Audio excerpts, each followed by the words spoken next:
Hi, everybody, and welcome to the Property AI Report.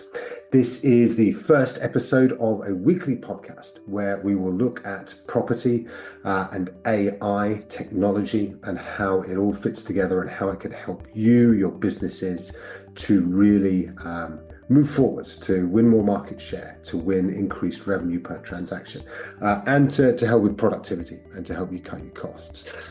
So we're going to have literally 25 minutes worth of content here, and it's going to be focused around property news and PropTech news. All right, so we're going to do a session about things like Purplebricks and their layoffs this week. We've got some stats about OnTheMarket that dropped this morning. We're also going to be looking at technology and AI. So Elon Musk had an event last week where he was rolling out his robo-van, had some updates on some robotics and stuff as well. So we'll catch up on that. And then also things about OpenAI in the AI section. How they're losing even more of their kind of founding team, but at the same time they are raising $6.5 billion. So lots going on there too. We'll have our AI tool of the week, so something that you can use right now that is going to help you in your business, and then we'll take a quick look at what's coming up. So let's dive in first of all and start with property news. In this week's property news, the biggest section is going to be all about Purplebricks. Now, last week, they announced that they were going to have to shed 100 of their team members. Now, anybody who knows anything about Purplebricks will not find this much of a surprise. So if we head back probably about 10, 12 years, this was a business that claimed it could do quality estate agency for a few £100. Now they, I think over time, raised about £243 million. And they used this money to essentially subsidize that service. So actually, rather than only costing a few £100, they had to backfill it with some investor cash. They also spent a lot of time and money slagging off the rest of the industry and basically telling vendors and landlords that the local high street agents were ripping them off. So that caused a lot of problems within the industry, particularly around having to agents not being able to charge fees came down to less than 1%. Now, I know that in general, not many tiers are shed for the property community estate agents in particular. However, what I would say, and having worked in the industry for 25 odd years, that by far the majority of estate agents are great at what they do and really, really care. So what this did was it tarnished the reputation of swathes of the country, professionals. It tried to make a quick buck for the founders, the Bruce brothers, and people around at that time when they floated. Obviously, they went off into the sunset eventually with all the money. And in the end, Purplebricks was sold in the last 18 months for £1. Okay, so all that money, all that effort, all of that hard work, and a lot of people really, really got involved, and it just disappeared. And the reason was because it's not possible to provide quality estate agency for the price they were charging, and those subsidies in the end were always going to run out. Investors are going to want a business that makes money, not one that just constantly goes back to them asking for more. So that's what happened in the end. But that pound was spent by a company called Strike. And these were the ones that essentially acquired the brand of Purplebricks, and indeed a bunch of people that worked for them as well, 100 of which appear to be losing their jobs right now. So Strike's model is the same, although depressingly worse. Essentially what it does is it says, come and sell your property with us for free. So Purplebricks is now free, and I'm using air quotes here with also exclamation marks, because it's not really free. You've got to try and, they will try and make their money by upselling you on conveyancing or solicitors, which obviously has to have a higher margin within it in order for them to make any money at all. It doesn't seem like they are, however, successful at doing this, and that is no surprise because selling houses is difficult, and also there's a lot riding on it. Now, that Purplebricks was able to convince people that they could save, and again, air quotes, save £3,000 by using them, but then to get them to overlook the fact that they probably just missed out on the price of that property being 10,000, 20,000 pounds more, right? So you save 3 grand, you lose 10, 20 grand on the actual price of the property itself. That's the crazy bit. And that's the bit that it was very difficult for other agents to articulate clearly enough. So we've got new Purplebricks that is laying off 100 people. It's trying to convince vendors that it can do what costs, on average, £3,500 to £4,000 for free, and that essentially they're going to get the same level of service. And that just is, even those for whom Purplebricks, who are charging a few £100s, might have been worth a punt. I think that this free idea is got to be really, really, really dubious. And I think that the fact that they have been so invisible over recent months suggests to me that that is not working, and I would not be surprised if they were Purplebricks were once again going to have to go through that being flogged for a pound / going bust type situation, which look, for many people is always sad, people involved, etc.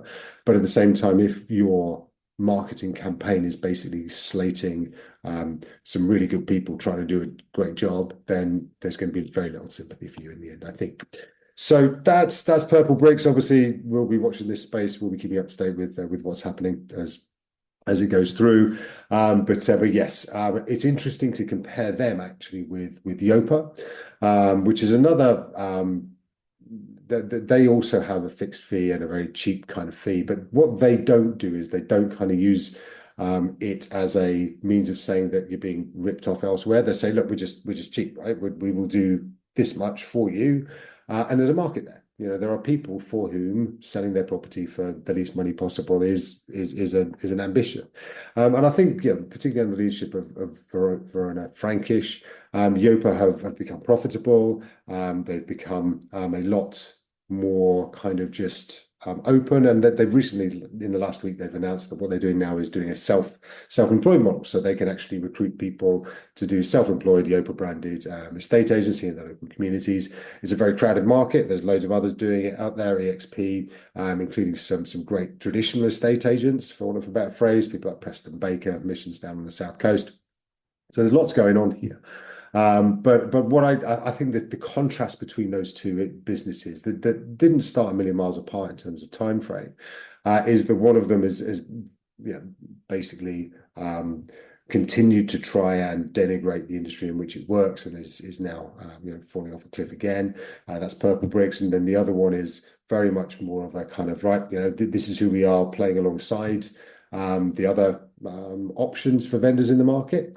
But has got its own kind of identity and seems to be doing well, into profit now. So I think that to me it epitomizes what good businesses should be, which is essentially knowing who they are, actually delivering on their promises, which is cheap, and enabling profitable business to happen without necessarily actually going into to other businesses and having to slag them off as well. So really interesting contrast, and we will be back to, I'm sure, those two businesses before too much longer. Now let's talk a little bit about PropTech news. So in PropTech, what is standout this week is a lot more portal news. Now, our friends at Rightmove a week and a bit ago decided that they weren't going to sell themselves to the REA Group over in Australia. Quick recap, REA Group at the beginning of September were forced really to announce by the disclosure committee, which sounds super sinister, that there were rumors of them approaching Rightmove and they were affecting the share prices, so they had to come clean about whether they were going to or not. So they said, look, we're looking at this. So they hadn't even spoken to Rightmove at this point. So then what happened was that Rightmove rejected their first offer, and then REA Group came back with a further 3 offers. And then by the 30th of September, they had to kind of put up or shut up, and they decided actually we're not going to increase our fees, sorry, our price. So this was really quite quite a surprising move at the start. You know, that Rightmove was worth 4.4 billion pounds at that point. The shares, the final offer was 6.4 billion, but that was including shares in REA Group. I do think that if they had come with all cash, then the shareholders of Rightmove and perhaps the board would have recommended it. But because part of it was in REA Group shares, which seem to be a little bit overpriced as it stood right now, then that's probably why that folded and why it wasn't accepted at the time. REA Group kind of, I don't think really had time to get their strategy together before they were forced by the disclosure committee to reveal that they were looking at Rightmove, and that's why it just kind of a bit flubbed out towards the end, really. But what that means is that that essentially Rightmove is kind of on the slab, right? You know, people are now looking at it rather than it being this sort of all-powerful beast. It's actually, you know, somebody might think about acquiring it. So there were all eyes on Andy Florance of CoStar at the PropTech and Portal Watch conference in Barcelona a week and a bit ago, which I was lucky enough to be part of and presenting at. And Andy Florance was in conversation with Simon Baker, who's the founder of PropTech and Portal Watch, also ex-REA Group. So he actually built the REA Group up from essentially a garage project from a couple of developers into a Rupert Murdoch majority-owned business.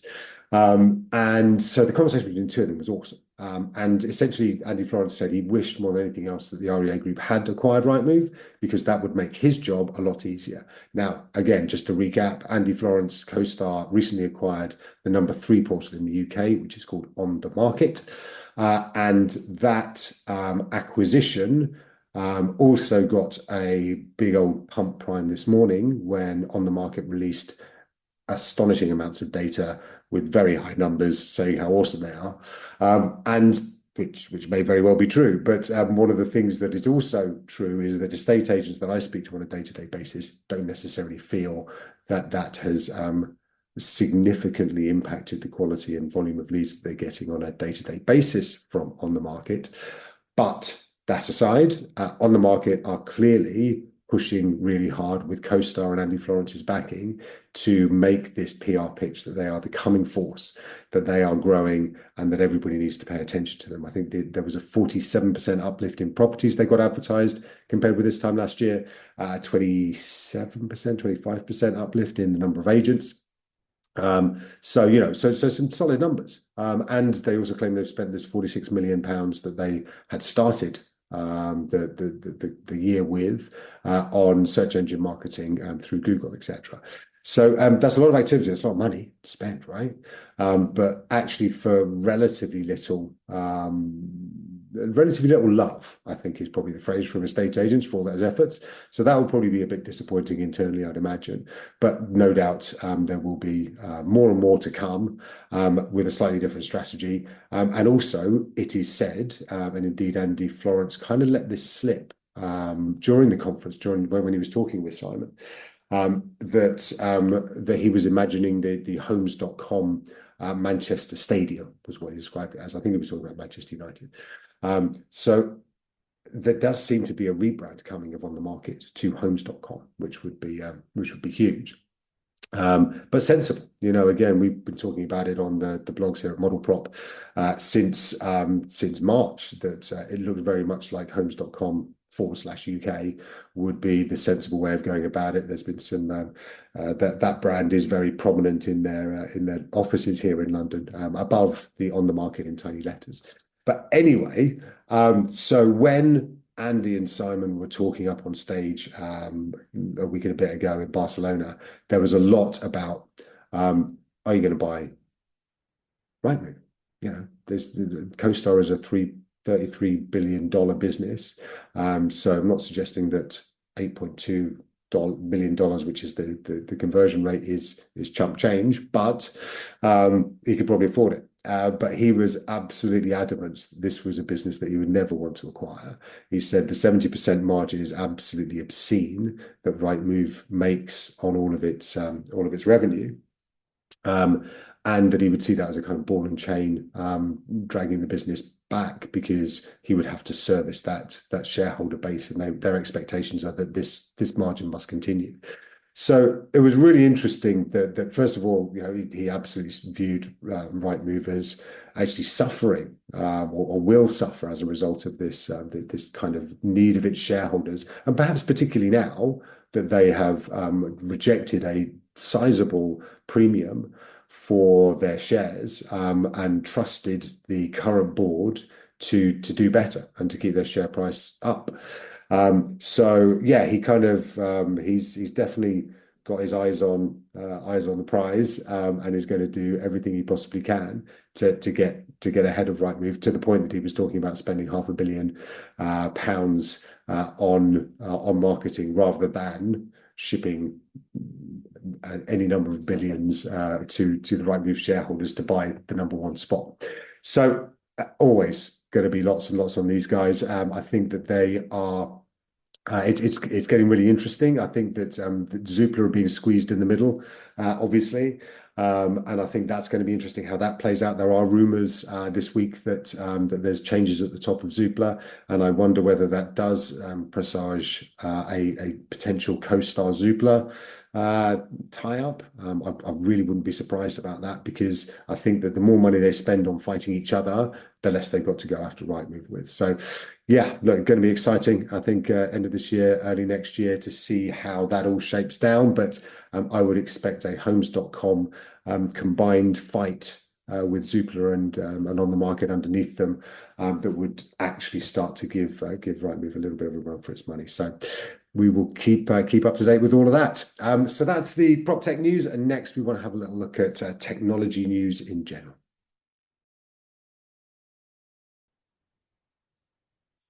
So in technology news this week, we've got Elon Musk. Now, he had his WeRobot event last week, which revealed the Robovan and the Cybercab, also some updates to his Optimus humanoid robot. So the last thing was probably the most exciting, in that he was talking about all of us having our own robot and possibly robots, and each of them costing between £20,000 and £30,000. Or dollars, sorry. So, essentially this, he believes in the next few years, is going to start to become pretty mainstream. Now, he has been very wrong very often before in terms of his timings. And, it's almost comedic just how he was talking about we'd have full autonomous driving, I think, in 2021, which, driverless stuff. And that's obviously not here yet, in 2024, but yeah. But if you looked at the humanoid robots, now it has been said since that they were all actually being kind of remote controlled rather than walking along on their own autonomously, which wouldn't be a surprise, obviously. But they look really good. If they do get into mass production, then that's going to be something that's going to be huge, I think. And there's a number of other competitors out there doing the same things. Companies like 1X are doing some really cool stuff with and kind of getting these humanoid robots into the homes so they can start to learn. So there's a huge amount going on in that space, and I do see it as being a really huge part of our futures in the next sort of 5 to 10 years, particularly. He also unveiled the Cybercab, which everybody got very excited about, particularly, I think, the butterfly doors that open. But yes, essentially, it doesn't have a steering wheel or any pedals, and you get in it, it drives. It stops, you get out of it, and it looks very cool. So that's worth having a look, and we'll put the link to some of the videos for this in the show notes. But also he unveiled a Robovan, which was a surprise. Nobody was really expecting that, and this was again very futuristic looking, a little bit Art Deco. All of these three things, actually, there's been a kind of a bit of feedback on the socials about how this looks very much like the I, Robot film starring Will Smith from 2004, 20 years ago. And actually, there's some pictures, and again, we'll put the links in the notes, that do show that actually he essentially just seems to have been watching that film a lot for the last 20 odd years, and he's just basically gone, right, we'll just do that. But yes, it's still pretty cool. Robo van, basically you get into it, then all the seats spin around and you can just watch a film while it's driving, or do whatever you like. But it's very advanced, and again, these things are going to come. They will probably be a lot longer than Mr. Musk has said.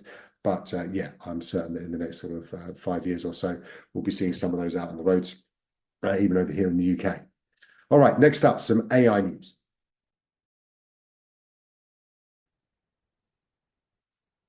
So one of the big names in AI is, of course, OpenAI, run by Sam Altman. Now, it has had the rather inconvenient habit of losing its founders over time. Elon Musk, who we were just talking about, is one of them that has fallen by the wayside. And of the original 20 members of the team, apparently there's only 6 left, including Altman himself, who famously was actually fired about a year ago for not being straight with the board.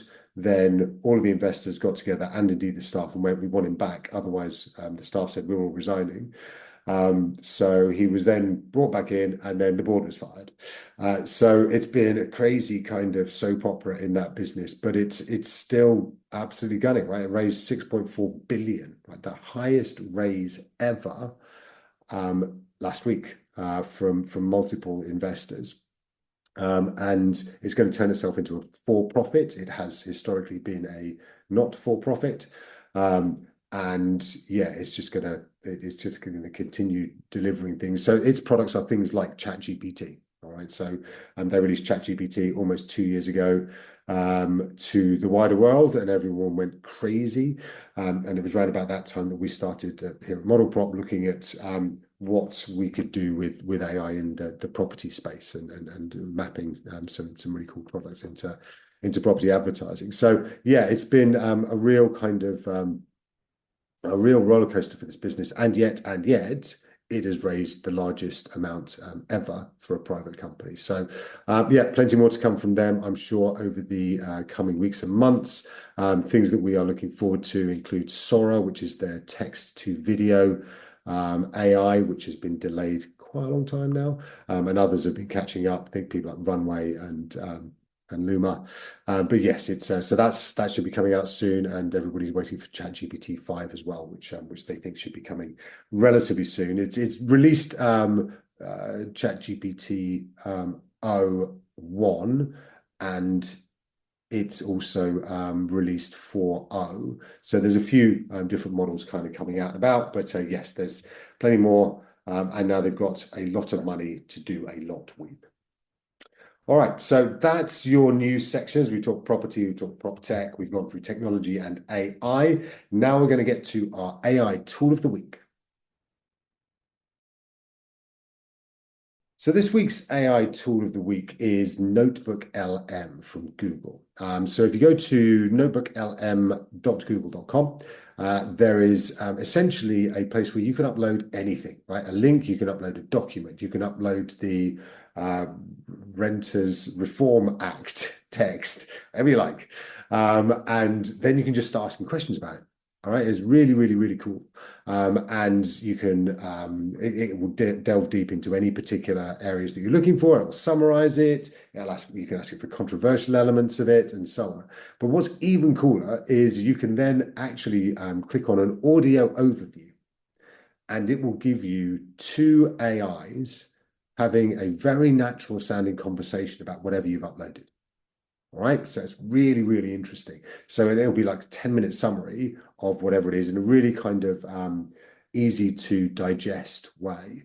So one of the things that we've been messing about with here is putting links to property descriptions in there. So if you've got a property on your website, and say you've got some weekend team going to a viewing appointment with a particular potential buyer, maybe they're not as familiar with the property as the person that's taken it on.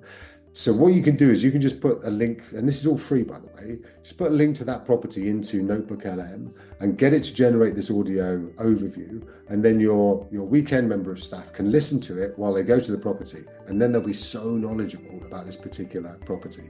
I think it's really cool, really fun. Have a look at it, but it will certainly help you, I think, even if it's just internally with, churning through so much documentation and so many bits of information, and it will just help you to synthesize and summarize and understand things a heck of a lot quicker. So that's Notebook LM from Google. It's really, really good. So there we have it. That's the Property AI report for this week. Thanks so much for listening in. Just one more thing before we go. This Friday is the ESTAs. Now, if you're not going or you've never been before, honestly, it's amazing, and you really should. It is one of those events that is very unique, and because it happens in the afternoon, you do kind of find yourself blinking out into the light at about 6 o'clock in the evening, rush hour Friday, and yeah, just really not quite knowing where the hell you are. But it is great fun. There's so many great people there, so many awards for quality achievements right across the board. We are honoured to be guests of The Depository, Christian and Carla and co. Amazing business, really super guys too. So very much looking forward to that. If we're going to see anybody there as well, super excited. Do come over and say hi. But yes, that's this Friday. We will no doubt be talking about it next Monday when we will have the second of the Property AI Report podcasts. Until then, thanks very much indeed for listening. I'm Mal McCallion, and I'll see you next week. Cheers. Bye-bye.